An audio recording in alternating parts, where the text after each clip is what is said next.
Stories from Maine is a collection of true tales and legendary stories of daring, heroism, absurdity, disaster, and spectacle, all proving why many of the greatest legends in American history are our stories from Maine. In April of 1945, in the waning days of World War II, one of the most legendary naval disasters of the war took place when German U-boat U-853 arose from the murky depths of Casco Bay, just 5 miles off the rocky coast of Maine. The submarine had fired just one torpedo. But when it was over, 49 men were dead. An epic wartime naval manhunt had begun, and this deadly disaster had left an enduring controversy that would take nearly 75 years to resolve. Stay with us and hear the true story of the sinking of the USS Eagle 56 on this all-new weekly episode of Stories from Maine. Our podcast begins right now.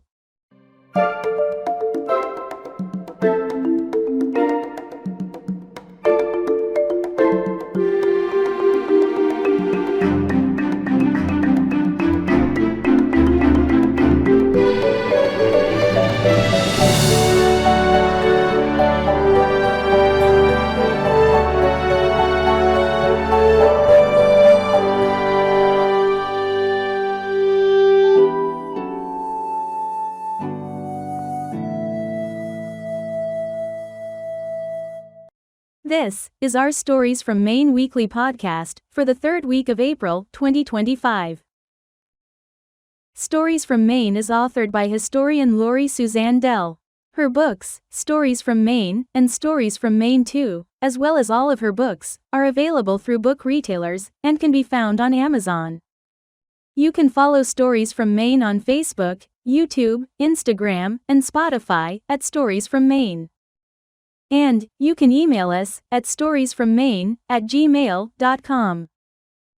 This week's feature story is a true and enduring tale, one which is still being written to this day. Now, let's head on over to author and historian Lori Suzanne Dell as she narrates the epic story of the sinking of the USS Eagle 56.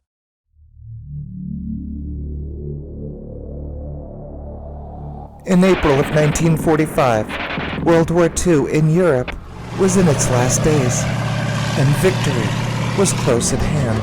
Suddenly, America and the world were rocked by devastating news out of Washington. We interrupt this program to bring you a special news bulletin from CBS World News. A press association has just announced that President Roosevelt is dead.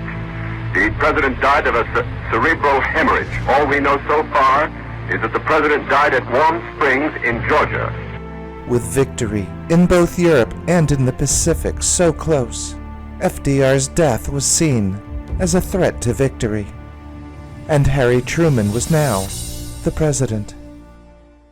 On Monday, April 23rd of 1945, machinist's mate first class Harold Glenn had overslept, and he hurried out the front door of his 141 Spring Street apartment with his wife Esta. The two had only been married for a little over a year and a half, and they enjoyed living in Portland. Harold hurriedly kissed Esta and ran to catch the city bus to the Grand Trunk docks where his ship was berthed. It would be the last time they would see each other.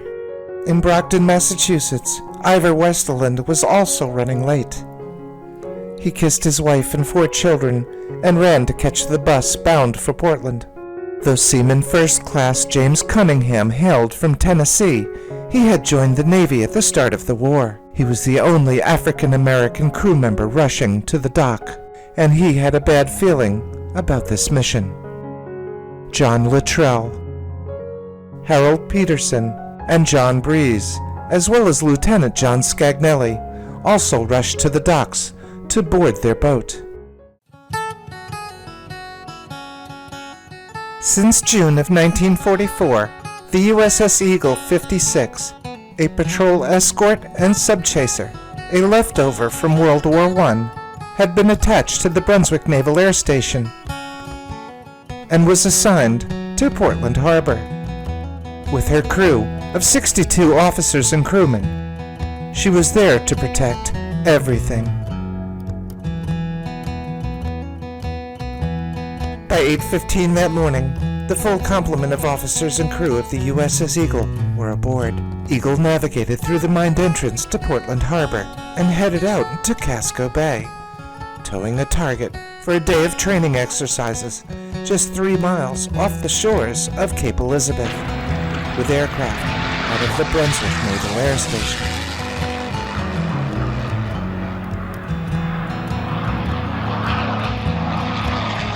For hours, planes practiced their gunnery and bomb drops on the target the sailors like to call a pickle.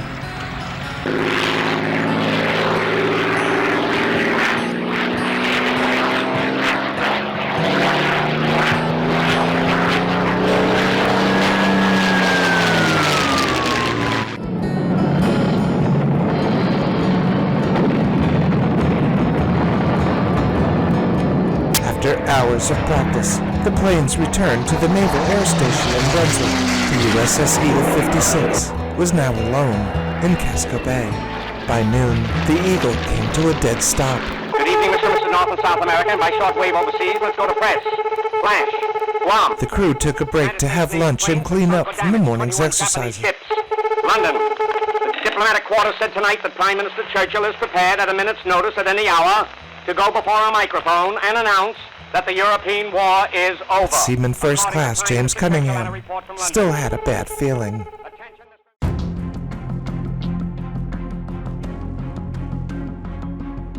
Silently, German submarine U-853 ascended from the murky bottom and came to periscope depth.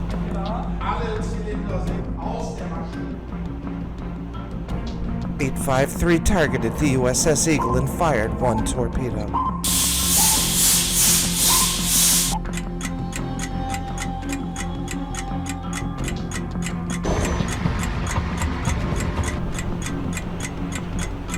Quickly, the torpedo struck the USS Eagle amidships and split the vessel in two.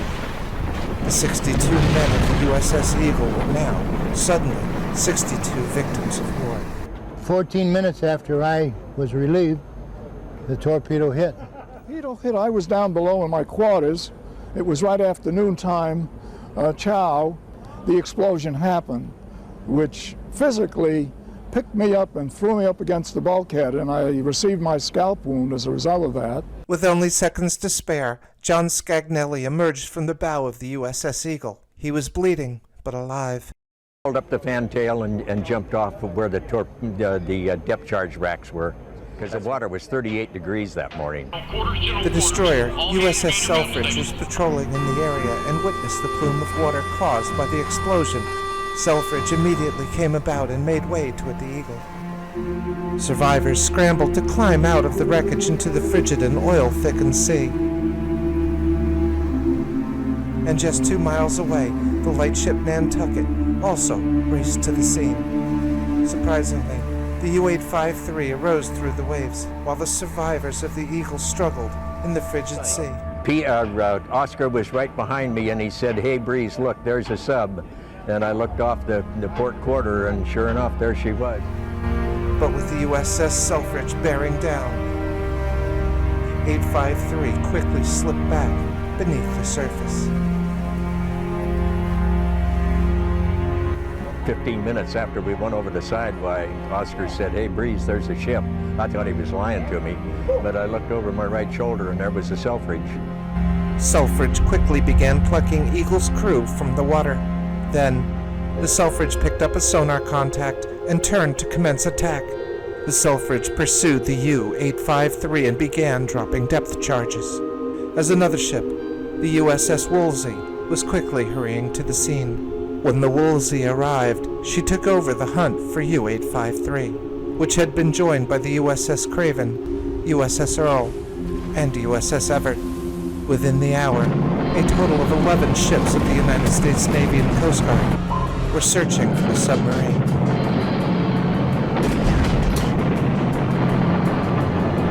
Yet, despite their best efforts, U-853 had slipped away. The lightship Nantucket picked the last survivor, Harold Peterson, From the frigid water, the Selfridge and Nantucket both made their way into Portland Harbor to deliver Eagle's crew to the Grand Trunk facilities. 47 men went down with the Eagle. Only 2 of the dead were recovered, but 13 of Eagle's crew of 62 had survived, but the hunt for a killer had begun. While the 13 survivors of the USS Eagle 56 were recovering at the Portland Naval Infirmary, the families of the survivors were learning of the Eagle's demise. That evening, the Westerland family received a telegram notifying them that Ivor was missing in action. Phyllis prayed that a mistake had been made. When a Navy chaplain arrived at her door, she knew the telegram was no mistake. When Esther Glenn had arrived at work the next morning, she was met by the bakery's owner, Mr. Cushman. The Portland Navy chaplain wanted to see Esther in his office at the Grand Trunk Pier. Esther feared the news wouldn't be good. When Esther Glenn arrived at the chaplain's office, her fears were confirmed. Harold was gone. Of the survivors, John Luttrell, Harold Peterson, and John Breeze were thankful to be alive. For Lieutenant J.G. John Scagnelli, the only officer to survive the sinking, he was now the senior officer of a crew without a ship. The awful task of writing letters to the families of the dead now fell upon him to carry out. Meanwhile, a naval court of inquiry into the USS Eagle's sinking had begun at Naval Headquarters in Portland.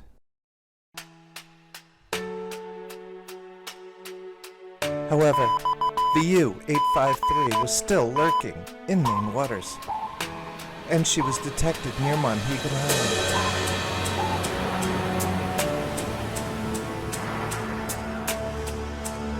The Navy began pursuit.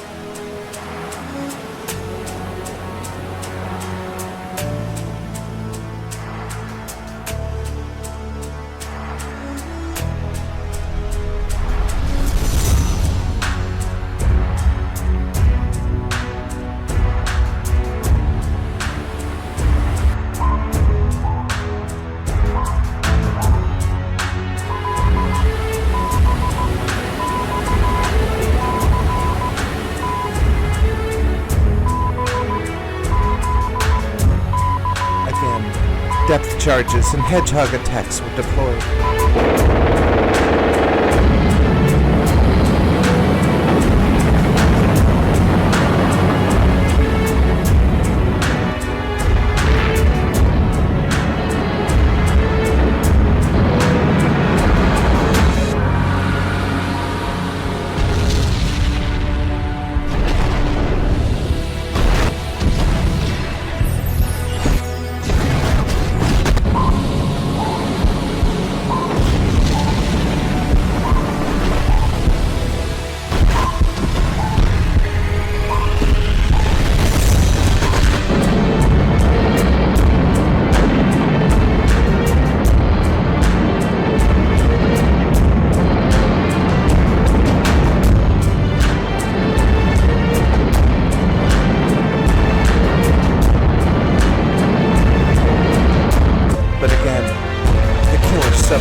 U-853 was earning her nickname, the Tightrope Walker. But the men of the United States Navy called her the elusive Moby Dick.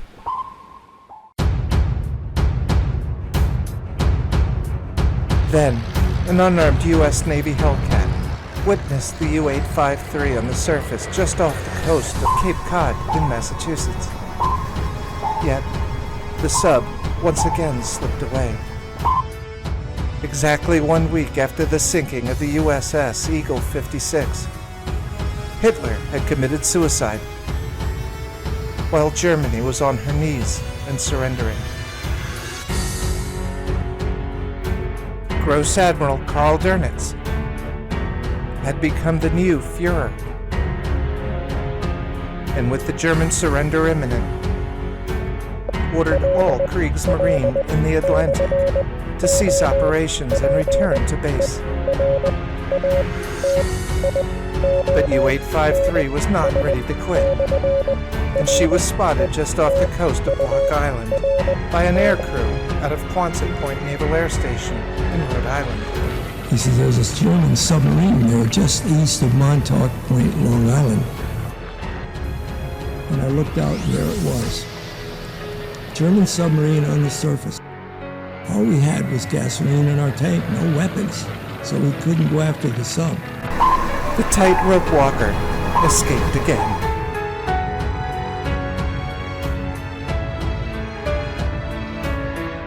Then, the SS Black Point, a merchant collier carrying coal to Boston, emerged from Long Island Sound.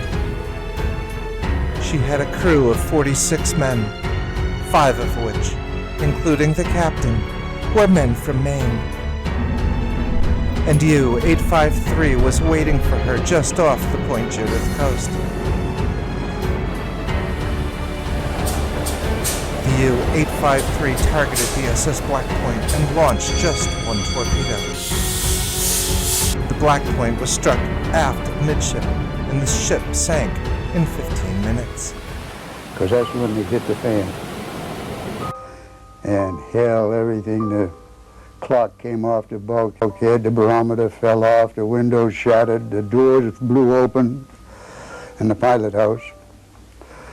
And immediately you could smell cordite, because it blew the whole stern off. Quickly, a nearby Yugoslavian freighter, the SS Carmen, responded and rescued the 34 survivors, including all 5 of Maine's sailors. But 11 men of the Black Point and 1 Navy guard had perished.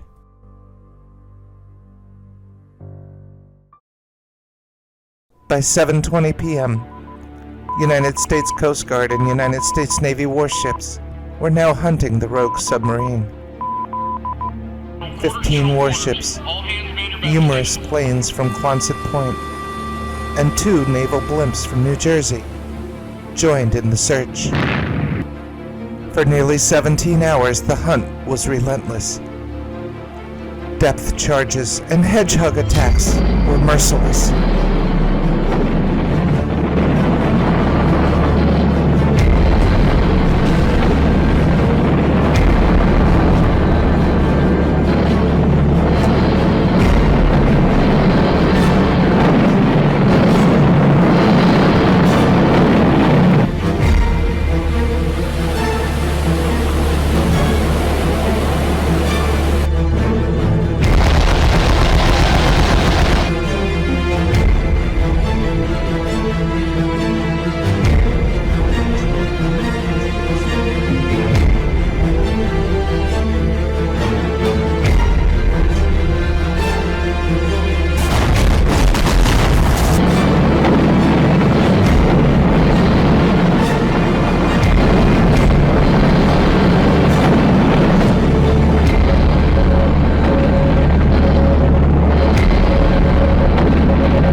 By sunrise the next morning, U-853 and all of her 55 officers and crew lay lifeless on the ocean floor.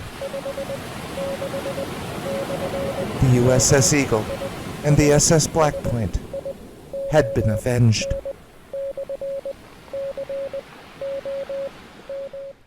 2 days later, just over 2 weeks since the USS Eagle 56 had been destroyed in Casco Bay, Germany surrendered. General Eisenhower informs me that the forces of Germany have surrendered to the United Nations. And the war in Europe was over. Too late for the men of the Eagle or the SS Black Point.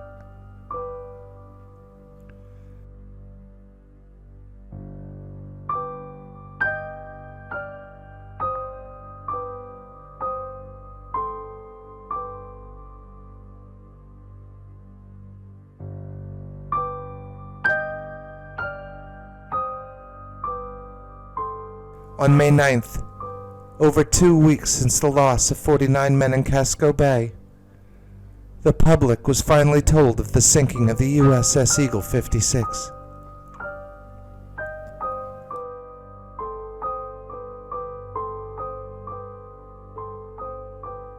In Portland, the investigation by the Naval Board of Inquiry into the sinking of the USS Eagle 56 was complete. These men always knew in their heart, and John Breeze testified at the Court of Inquiry subsequent to the events that he saw a submarine broach the surface, as did 7 other survivors that day. That testimony was completely set aside by the convening authority, and they came to a completely inconsistent finding of a boiler explosion. The USS Eagle and her crew were denied just credit. The survivors would have to accept blame for the boiler explosion. I knew it was not a boiler explosion. They didn't accept that. And they decided, I think it was already prejudged what it was going to be. The families of the dead would have to wait for justice.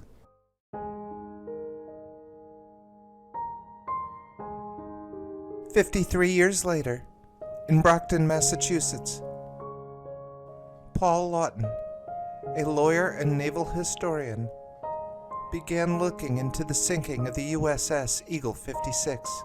He was friends with the Westerlund brothers, whose father, Ivor, had died aboard the Eagle. Now, Lawton wanted to bring justice to his friends and to the Eagle's crew and their families. It wasn't long before Lawton knew he had unearthed a cover-up. He then petitioned the United States Navy to review the sinking of the USS Eagle. The evidence Lawton presented was overwhelming. Secretary England had the courage, he's a tremendous guy, and he's a hero to all of us, that he signed that recommendation on the 23rd of last year, setting the record straight and giving them the appropriate recognition of their loss in the line of duty as a result of enemy action.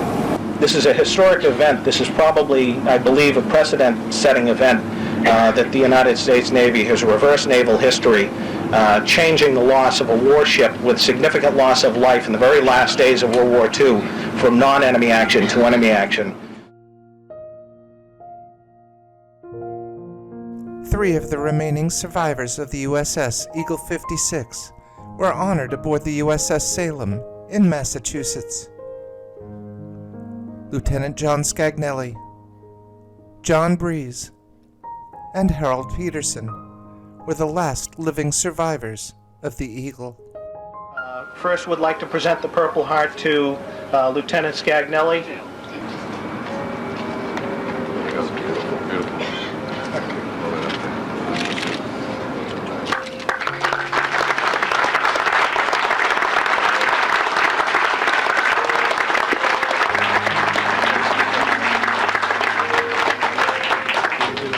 Now to Harold Peterson.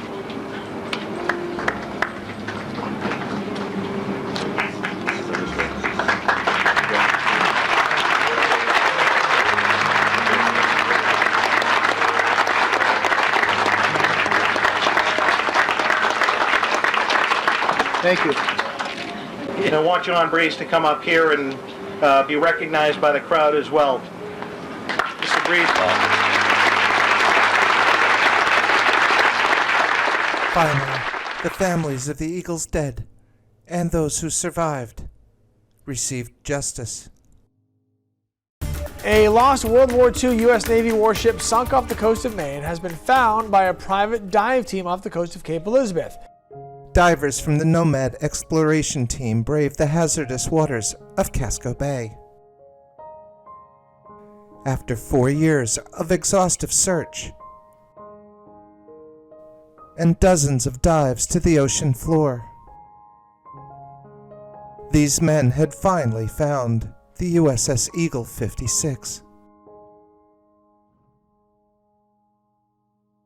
The ship was in 2 sections.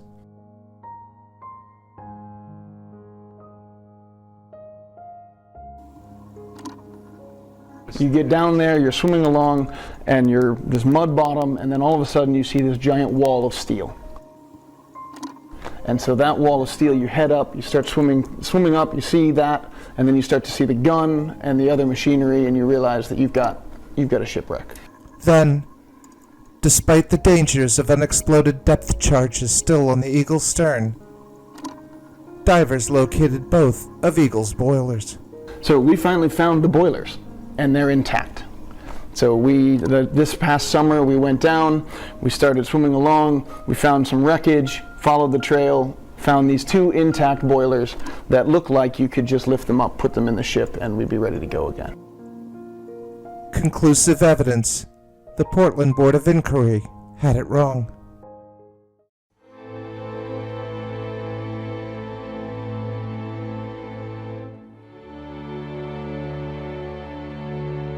The SS Black Point was the last American merchant ship sunk in the Atlantic during the war. Captain Charles Pryor of the SS Black Point was originally from Machias. After the war, he returned and settled in Cape Elizabeth, where he lived to the age of 85. He is buried at the Riverside Cemetery in Cape Elizabeth.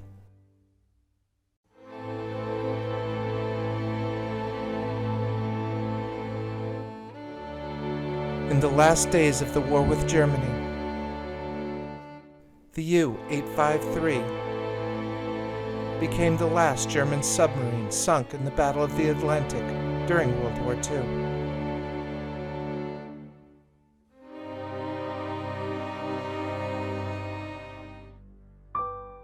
USS Eagle 56 survivor John Luttrell returned to Maine and settled in South Portland. There, he married, raised a family, and retired from the railroad. In October of 1996, the United States Coast Guard escorted John Luttrell's widow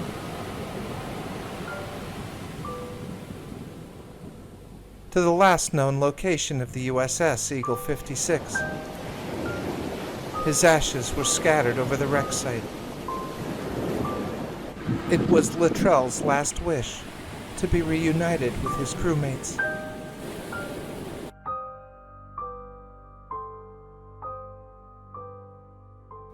At the Portland Headlight in Cape Elizabeth are reminders of the USS Eagle's sacrifice and the sinking of the USS Eagle 56 with the loss of 49 of her crew stands as the greatest naval loss of life in New England waters during World War II.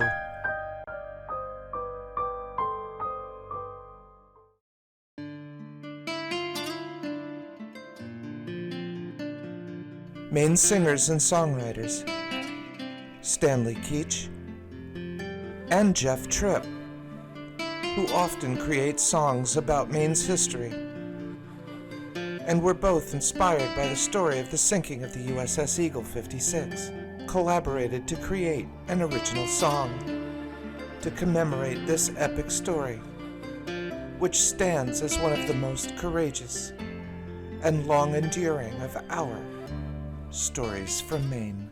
Let's try this.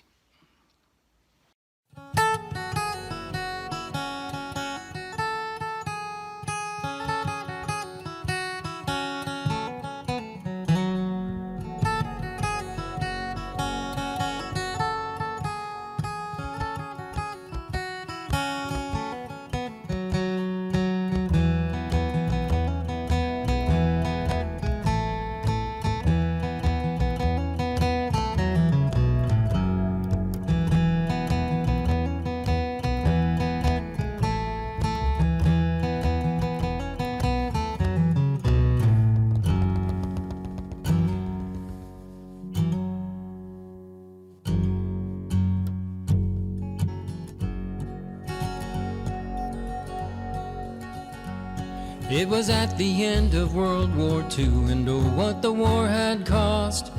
Hitler had only a week to live. For the Germans, the war was lost.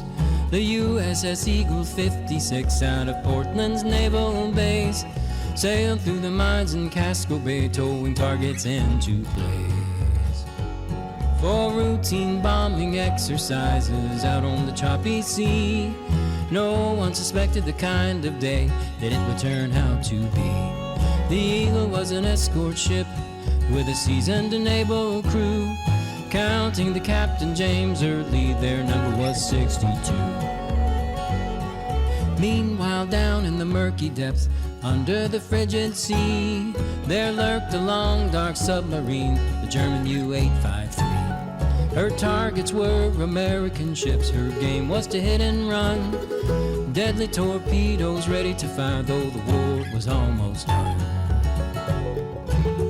It was in the last days of World War II. It happened in Casco Bay. The USS Eagle 56 was hit by a torpedo that day. 49 sailors went down with the ship. Only 13 survived. Sunk by the U-853, and lucky to be alive. It happened on April 23rd in 1945. Somehow my father made it out. Lucky to be alive. My father's name, it was John Breeze, a first-class machinist mate, in the boiler room with one more man when the Eagle met her fate. A sudden explosion rocked the ship. It split the vessel in two. "We've been torpedoed," my father yelled. Up the ladder both men flew.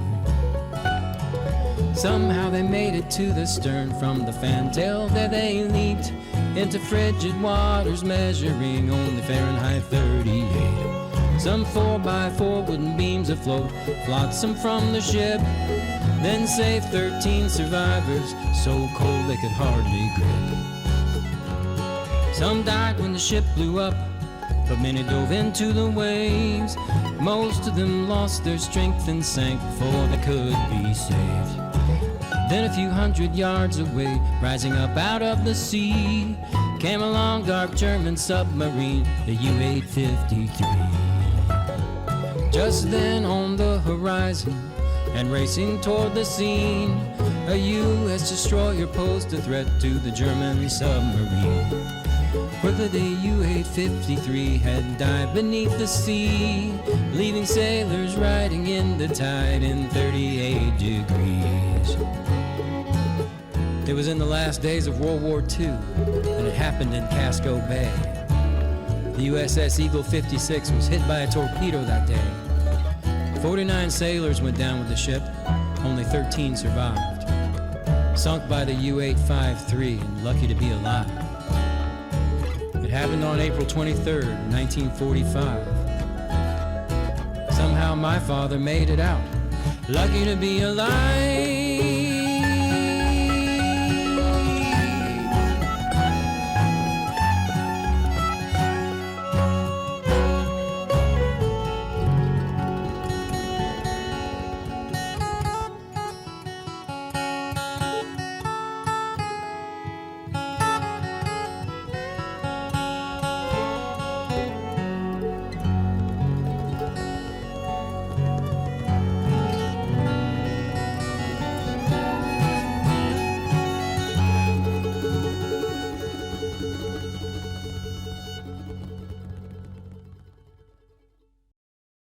We hope you have enjoyed our feature story.